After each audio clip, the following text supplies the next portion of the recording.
రాజుగారు praise the lord. పడుకున్నారా? అయ్యో సారీ సార్, పడుకుంటారా? పడుకోండి sir. Good night sir. Good night sir. All the best. జై శ్రీరామ్. జై Shriram sir. Praise the lord. జై శ్రీరామ్.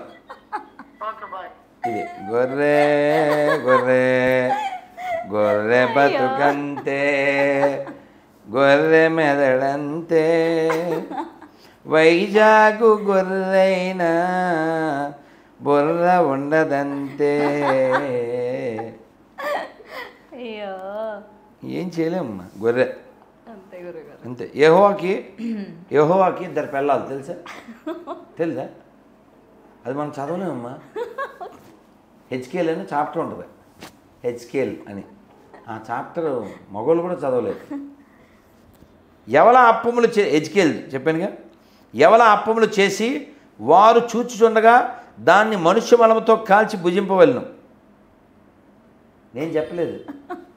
మనం మామూలుగా పేడతో పిడకలు చేసుకుంటాగా, వాళ్ళు మనుషులు దానితోనే పిడకలు చేస్తారు. ఇగో చూడండి, క్లీన్. నేనేం సొంతం చెప్పట్లేదమ్మా. హెచ్కేలు 4.12 వివరణ.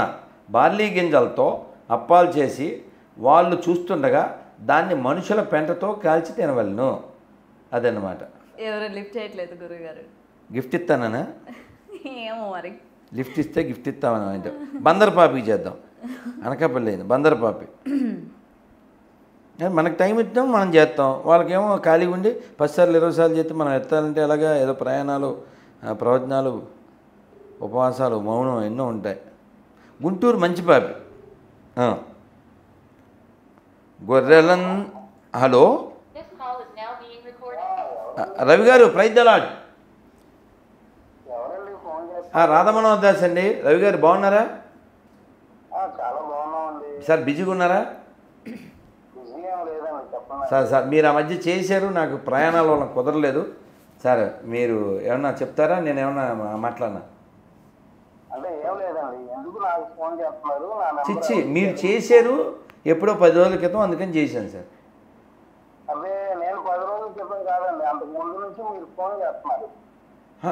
నా బతుకి ఫోనే ఎత్తను, నేను ఫోన్ చేయడానికే, నా మొహానికి. మీరేదో క్వశ్చన్ అడిగి ఉంటారు, లేదా నేను ఏదో క్వశ్చన్ అడిగి ఉంటాను, మీరు చెప్పడానికి చేసి ఉంటారు.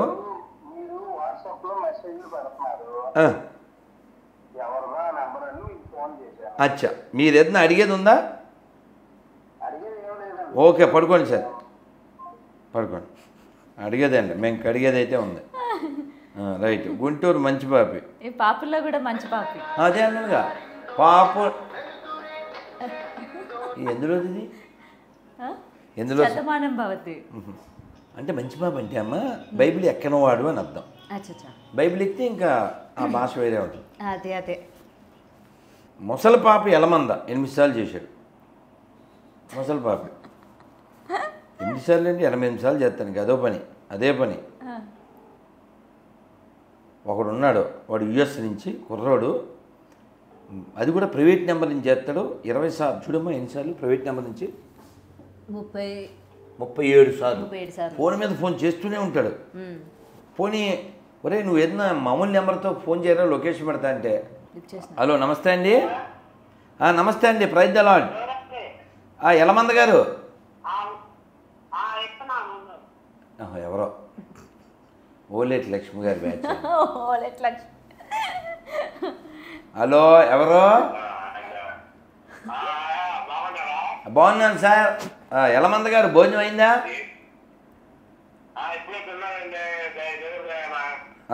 పోన్లేండి, ప్రైజ్ ద లార్డ్.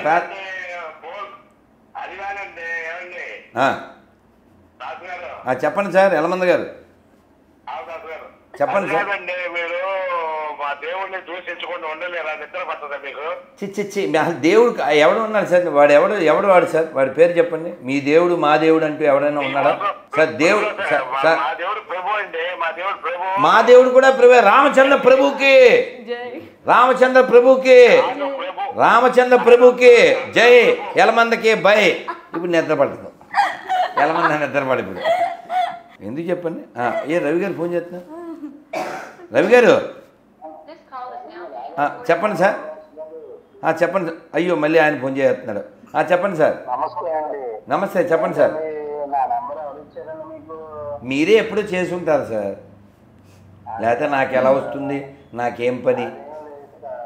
నా నెంబరు మీకు ఎలా వచ్చింది? మీరు ఎప్పుడో చేసి ఉంటారు, ఎందుకంటే నా నెంబరు ఎక్కడో మీకు దొరికింటుంది, ఏదో అడగడానికి చేసి ఉంటారు, లేకపోతే నా దాంట్లో. చెప్తున్నారంటే సార్ మీకు చాలా మేధావు సార్. నా నెంబర్ ఎవరు ఇచ్చారు సార్ మీకు? నాకెలా తెలుస్తుంది సార్? బోల్డ్ మంది చేస్తుంటారు. ఇప్పుడు మీరు ఒకసారి లైన్లో ఉండండి, నేను మీకు అర్థమయ్యేలా చెప్తాను. నా కాంటాక్ట్లు ఓ 14,000 దాకా ఉన్నాయి సార్. ఒక్క నిమిషం లైన్లో ఉండండి. పిఏ నేను ఇంగ్లీష్లో కొట్టా సార్. ఎన్ని వచ్చినాయి అమ్మా కాంటాక్ట్లు? 330 వచ్చినాయి సార్. ఇంగ్లీష్లో పాపి అని కొడితే, తెలుగులో పిఐ పాపి అని కొట్టా. ఎన్ని వచ్చినాయి ఒకసారి చూడండి. ఒక్క నిమిషం లైన్లో ఉండండి. చూడమ్మా, తెలుగులో కొడితే అంటే ఆయనకి తెలియట్లేదు, ఒక్క నిమిషం పాపం. చూడు ఎన్ని వచ్చినాయమ్మా తెలుగులో కొడితే? 568. ఇలా దాదాపు. మళ్ళీ ఇందులో తెలుగులో GORRE ఎన్ని వచ్చింది చూడమ్మా? 395. సో కాబట్టి ఇలాగా ఎన్ని దాదాపు అన్ని కలిపితే 1,500 దాకా ఉన్నాయి సార్. సో ఆ 1,500 దాంట్లో ఇంక మీది ఒకటి ఎప్పుడో మీరు చేసి ఉంటారు. పోన్లేదు సార్, పడుకోండి. ఏం పడుకుంటాడు? పడుకోవాలి. ఏదైనా గురుగారు అంటే ఎప్పుడు కూడా సనాతన ధర్మం ప్రతి ఒక్కరు పాటించాలి అని మీరు ఎప్పుడు కూడా అందరికీ వచ్చి జ్ఞానోదయం అనుకోవచ్చు అనమాట. అంతే కదమ్మా. అంతేనా? ఇప్పుడు ఉదాహరణకి నీకు మారుతి 800 కారు ఉంది అనుకుందాం. నీకు ఛాన్సు పరిస్థితులు కలిసి వస్తే నెక్స్ట్ లెవెల్ కారు ఏం తీసుకుంటావు? ఏదో దానికంటే అప్గ్రేడ్. అంతే కదా, అంతే కదా, కిందకి వెళ్ళరు కదా. అలాగా ఓ మనిషి అంటే మనం ఆదిమ కాలం అనుకుందాం. ఏం తినేవాడు? పళ్ళు. బాగా ఆది మానవుడు మాంసం, పచ్చి మాంసం. ఇప్పుడు అలా లేడుగా, అప్డేట్ అయ్యాడుగా. వండుకుంటున్నాడు, చక్కగా తింటున్నాడు, అన్ని జంతువులు తినేస్తున్నాడు. మేకల్ని, కోళ్ళని, కట్లపావుల్ని, మొసళ్ళని, తాబేల్ని, పావులు, అన్ని పురుగులతో సహా అన్ని తింటున్నారు కదా ఇవాళ. మిడతల్ని, తేళ్ళు, మండ్రగబ్బలు, జెర్లు అన్నీ తినేస్తున్నాడు. కుక్కలు రోజు 14,000 కేజీల కుక్క మాంసం వస్తుందంట ఎక్కడ, బెంగళూరులో. అదే మటనాన్ని పెట్టేస్తున్నారు. ఇది నేను విన్నాను రీసెంట్గా, మటన్ అని చెప్పి. అవును, జస్ట్ మొన్నే. సో కుక్క మాంసం తింటున్న బెంగళూరు వాసులు. అసలు కుక్కదా నక్కదా కదా, ఎందుకు తినాలి? అది ఫస్ట్ పాయింట్. అప్డేట్ అంటే ఏంటి? జంతువుల్ని పచ్చిగా తినే స్థితి నుంచి, జంతువులను కాల్చి తినే స్థితి నుంచి అసలు జంతువులు తినకుండా ఉండే స్థితి. కదా, మనిషి బతకడానికి జంతువులతో పని లేదే. మనిషి బతకడానికి జంతువులు తినాల్సిన పని లేదే. ప్రతి జంతువు మనిషికి ఉపకారం చేద్దే, మనిషి ప్రతి జంతువుకి అపకారం చేస్తాడు. ప్రతి జీవిని కడుపులో పెట్టేస్తే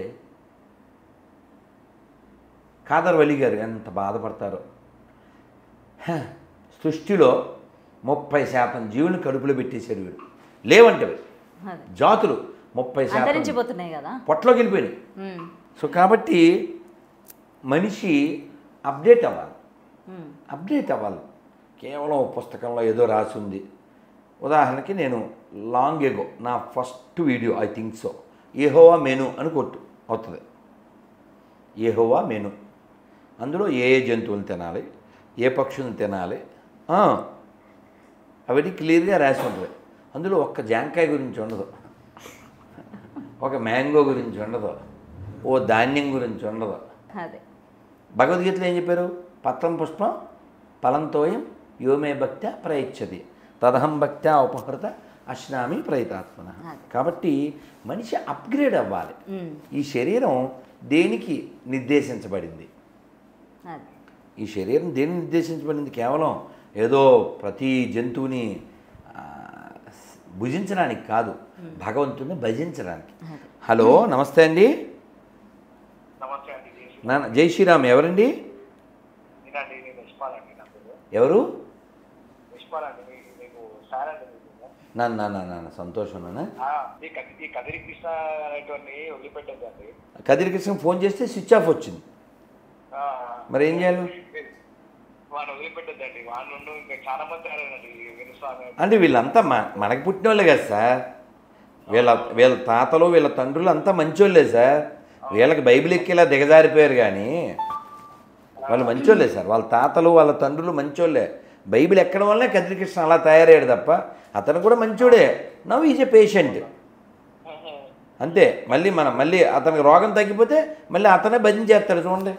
కానీ గొప్ప విషయం ఏంటంటే సార్ మీ దగ్గర గురించి మీరు ఒక్కరు 1 man army లెక్క పోరాడు. ఇంకా చెయ్యాలి సార్, మనం అందరం చేయాలి సార్. కదిరికృష్ణ మనస్సు మారి అతను మారు మనస్సు పొంది చక్కగా అన్నమయ్య కీర్తనలు పాడుతూ చక్కగా అన్నమయ్య ఎంత చక్కగా కీర్తించాడు. ఇతడొకడే సర్వేశ్వరుడు సితకమలాక్షుడు శ్రీ వెంకటేశుడు ఇతడొకడే సర్వేశ్వరుడు. ఈ పాట కదిరికృష్ణ పాడాలి. ఎందుకు పాట సార్?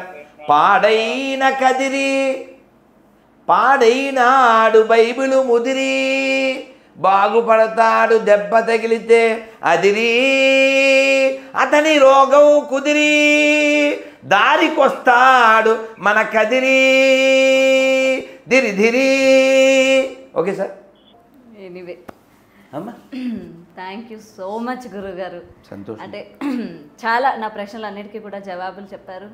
అండ్ ఈ కదిరి కృష్ణ మీరు అన్నట్టు డెఫినెట్గా తన తప్పు ఏదో తను తెలుసుకొని ఇంకా ఇటువంటి కదిరి కృష్ణ లాంటి వాళ్ళు పునరావస్తు కాకుండా దేవుడి మీద ఫ్యాషనబుల్గా కానీ లేకపోతే వైరల్ అవ్వాలన్న ఉద్దేశంతో ఇక్కడ కేవలం దేవుడు అని కాదు, హిందూ దేవీ దేవతలను అవమానించడం అంటే ఏం లేదు.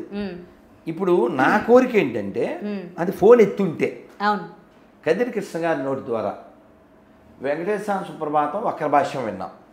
ఈ కదిరి కృష్ణ గారు ఈ పేపర్ చదవాలి, నేను పంపించాను కూడా. ఈ మనుషులు చదవలేని దాన్ని అతను పంపించి, అతను మంచి నాస్తికుడు, అతను మతం లేనివాడు కాబట్టి మీ నోటి ద్వారా బైబిల్ కూడా చదవాలి, అతని నోటి ద్వారా ఖురాన్ కూడా చదవాలి. నువ్వు చదివావు ఖురాన్? ఎవడు చదవడు? ఖురాన్ చదవరు, బైబిల్ చదవరు, తత్త నన్న అంతే. నువ్వే కాదు అందరితో ఉంటుంది. హుస్సేన్ అయినా అంతే, ఇమానుయేల్ అయినా అంతే, ఎవడు చదవడు. సో ఈ కదిరి కృష్ణ అనే అతను సుప్రభాతం గురించి నోటికొచ్చినట్టు వాగాడు కదా. అలాగే రామాయణం గురించి అతను ఎవరు? కత్తి పద్మారావు, అతను వాగాడు కదా. వీళ్ళందరూ భజన చేసే కాలం వస్తుంది. కత్తి మహేష్ అయినట్టు వాళ్ళు నశించిపోకూడదు. వాళ్ళ హృదయం ఎంత గొప్ప, వాళ్ళకి వారసులు మనం. ఈ నేల ఎంతమంది మహనీయులు పుట్టిన నేల అనేటువంటి స్పృహ వాళ్ళకి రావాలి. ఏదో ముష్టి బైబిల్ కోసం ఎందుకు దిగజారాలమ్మా? ఈ నేల మామూలుదా? ఈ నేల ఏ దేశం ఏగినా ఎందుకు కాలినా పొగడరా నీ తల్లి భూమి భారతం అంటే నువ్వు ఈ దేశంలో తిని ఈ దేశంలోనే దేశాన్ని ధర్మాన్ని తెగిడితే ఎలారా? ఏదో ముష్టి బైబిల్ కోసం ఏమన్నాను? ఒక్క మాట కూడా వెనక్కి తీసుకోను. ఎవరికైనా డౌట్ వస్తే మనుషులు చదవలేని ఈ దరిద్రాన్ని జూమ్ చేసి చూపించగలరు, నోటితో చదవలేం కాబట్టి. ఒక శాంపిల్ కొన్ని ట్రై చేద్దాం. హెచ్కేఎల్. అమ్మో హెచ్కేఎల్ అంటేనే బాబోయ్. వద్దు గురుగారు, ఇందాక వినిపించారు కదా మాకు. అమ్మా పేనాలు తీసేస్తున్నారు. అమ్మో ఇది ఏమన్నా అసలు మాట్లాడదామంటే బాబోయ్. ఇది ఒకటే కొంచెం చదవచ్చేమో. 1వ కొరింథీయులకు 7:36 అయితే ఒకని కుమార్తెకి ఈడు మించిపోయిన ఎడ్ల ఆమెకు వివాహం చేయవలసిన వచ్చిన ఎడ్ల ఆమెకు వివాహం చేయకపోవడం యోగ్యమైనది కాదని ఒకటి తలచిన ఎడ్లను అతను తన ఇష్టం చొప్పున పెళ్లి చేసుకొని వచ్చును, అందులో పాపం లేదు, ఆమె పెళ్లి చేసుకొని వచ్చును. ఏంట్రా ఇది? ఏమన్నా అర్థమవుతుందా? వివరణ: కూతురికి ఈడు మించిపోయి పెళ్లి కానట్లయితే తండ్రి తన కూతురిని పెళ్లి చేసుకోవచ్చు. పరిశుద్ధ గ్రంథం ప్రకారం అది తప్పు కాదంట. అది అందుకని మనం గొర్రెలు ఏమడుగుతామంటే ఈ గొర్రె బైబిల్లో ఒక మంచి ఫ్యామిలీ ఉంటే చూపించండి, ఓ మంచి అమ్మ ఉంటే చూపించండి అని అడుగుతాం మనం. వాళ్ళేమో ఎక్కడ అసలు ఫ్యామిలీ ఎక్కడ అమ్మందా దాంట్లో? నువ్వు చూసావమ్మా నువ్వు గొర్రెల పేపర్ ఇచ్చాను నీకు? లేదు గురుగారు. గొర్రెల పేపర్లో నువ్వు అసలు కొన్ని బొమ్మలు కూడా ఉన్నాయి. నువ్వు అసలు ఈ కాంట్ అట్ట ఇవన్నీ అసలు మనం మాట్లాడాం. ఇప్పుడు బైబిల్లో హీరో అంటే ఎవరు అనుకుంటున్నావు నువ్వు? చెప్పు చూద్దాం. జీసస్ కదా? అతని హీరో ఏంటమ్మా? CHAVATA. యేసుబాబుని కోసారు, ఊసారు, చేశారు. అవునా? అతను హీరో ఎలా అవుతారు? సాతాన్ మహారాజు. నన్ను నమ్మని వాడు ఎవడైనా మెడకు బండ కట్టి సముద్రంలో పడవేయడి అన్నాడు. తెలుసా? ఎవరు? యేసుబాబు. సాతాన్ అలా ఏం చెప్పలేదు తెలుసా? సాతాన్ మహారాజ్కి జై. సాతాను ఎవరి చెడు కోరుకోలే. ఇప్పుడు బట్టలు కట్టుకోవద్దు, బట్టలు లేకుండా తిరగమని ఎవరు చెప్పారు? యెహోవా చెప్పాడు. మీ జ్ఞాన ఫలము తినుడి అని ఎవరు చెప్పారు? సాతాన్ మహారాజ్ చెప్పాడు. ఆ తర్వాత వాళ్ళకి జ్ఞానం కలిగి వాళ్ళు బట్టలు వేసుకున్నారు. ఏమంటే బట్టలు వేసుకోమని చెప్పినోడు హీరోయా, బట్టలు లేకుండా తిరగమన్నాడు హీరోయా? వేసుకోమన్నోటే కదా. అందుకే సాతాన్ మహారాజ్కి జై. జై. దేవుడు మట్టితో మగ మనిషిని చేసి దాని ముక్కు ద్వారా ప్రాణం ఊదినం. అది ఆదాం అనేవాడిగా మారినం. తర్వాత ఆదాం పక్కటెముక నుంచి దేవుడు స్త్రీని తయారు చేసిను, ఆమెను అవ్వ అన్నను. ఆ తర్వాత వీరిద్దరికి ఈడెనను పలవృక్షంతో అలరాలు తోటనిచ్చాను. ఎక్కడి నుంచి పుట్టించాడు? ఒక మనిషిని పుట్టించి వాడిలోని స్త్రీని పుట్టించాడు. ఈ అబ్రహాం తెలుసా మీకు? వీటిని అబ్రహామిక్ రిలిజియన్స్ అంటారు. తెలుసమ్మా? 3 ఉన్నాయి కదమ్మా. ఈ యూదులది, ఇస్లాము, క్రైస్తవం. ఈ మూడింటిని ఏమంటారు? అబ్రహామిక్ రిలిజియన్ అంటారు. తెలీదా మీకు? ఈ అబ్రహాంకి ఓ భార్య ఉంది. ఈ భార్యని తీసుకుని అతను వేరే దేశం వెళ్తాడు. వెళ్తే ఎవరు ఈవిడ అని అడుగుతాడు. అక్కడ రాజు ఏమని చెప్పాలి? వీడు భార్యని చెప్పాలా? చెప్పడు. భార్యని చెప్పడు, చెల్లెని చెప్తాడు. ఆ రాజు దాన్ని తీసేసుకుంటాడు. పెళ్ళాన్ని చెల్లిని చెప్తాడు. అది ఎవరన్నా చెప్తారా?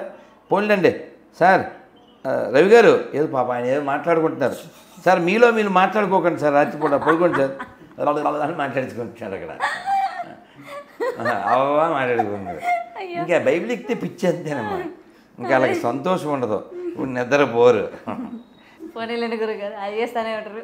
ఈ రాత్రికాల సమయమైన అదే ఏదైనా అమ్మ. అందుకని ఇలా మనం నవ్వుకోవడానికి, మన అలా ఆనందమైన బయలుకి వెళ్ళకి వచ్చినట్టుకు చూడు. పిచ్చోళ్ళ గురించి వెంటనే కానీ లైవ్లో చూడండి. ఇదే ఎందుకు చెప్పు? ఇప్పుడు పడుకోవచ్చు కదా, పడుకోడు. పడుకోనేవారు పాడు చేయడానికి పుట్టారు. ఇప్పుడు సింపుల్ కాన్సెప్ట్ అమ్మా. ఊరికే అనాలిసిస్. ఇక్కడ 1 2 3 5 ఉన్నాం కదా. ఇక్కడ 5 దేవుడు ఉన్నాడని చెప్తున్నాగా. అంటే మనంతా రిలేటెడ్, మనంతా ఫ్రెండ్స్, మనంతా బంధువులం. వీడు దేవుడిని వెంకటేశ్వర అంటాడు, వాడేమో రామ అంటాడు, నువ్వేమో నాగం శివుడు అంటావు, ఇదేమో అల్లా అంటాడు, ఆ రాబర్ట్ ఏమో యేసు అంటాడు, నేనేమో గోవింద అంటాను. ఏ ప్రాబ్లం ఉంది? లేదు. ప్రాబ్లం ఉంది, బాగానే ఉందిగా. శ్రీరామనామాలు శతకోటి, ఒక్కొక్క పేరు బహుతీపి. శ్రీరామనామాలు శతకోటి. కానీ భగవంతుడిని అలా ఎన్నో పేర్లతో పిలవచ్చు కదా. ఏం ప్రాబ్లం? మనం చూసామా?